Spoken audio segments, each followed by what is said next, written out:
कि जनगणना होने में कोई दिक्कत नहीं है। जनगणना पहले भी हुई है। आप लोग भूल गए हैं कि पिछला जो देश में सेंसस हुआ उसमें भी जातियों की गणना की गई है, उसको रिलीज नहीं किया गया क्योंकि जो जातियों की गणना की गई तो सरकार को जब आंकड़े मिले तो आंकड़े इतने डिस्टॉर्टेड थे, मतलब वो बिलीवेबल नहीं थे, विश्वसनीय नहीं थे। उसी चीज को सुधार करके अगर फिर से एक बार सेंसस कराना चाहती है सरकार जातिगत आधार पर तो करा ले। जानकारी समाज के बारे में, समाज के विभिन्न वर्गों के बारे में जितनी ज्यादा जानकारी सरकार या नीति बनाने वालों के पास रहेगी उतना ही अच्छा है। लेकिन सिर्फ जानकारी इकट्ठा हो जाने से समाज नहीं सुधरता है।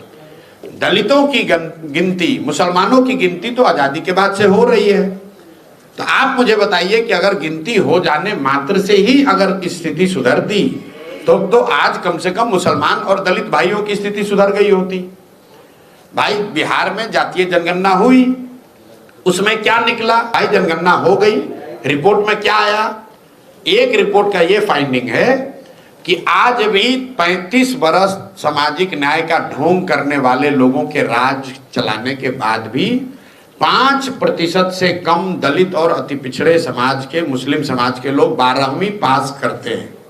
आप मुझे बताइए कि उसी जनगणना के आधार पर नीतीश कुमार ने 24 नवंबर 2023 को यह कहा कि 94 लाख जो गरीब परिवार इस जातीय सर्वे में पाए गए उनको 2-2 लाख रुपए की सहायता राशि दी जाएगी।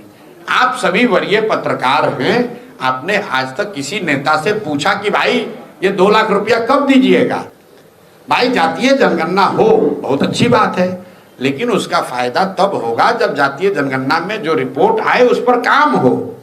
आप लाइब्रेरी में जाइएगा, उसमें बहुत किताब है, तो उससे उसको पढ़ के न्यूटन आइंस्टीन हो जाइएगा।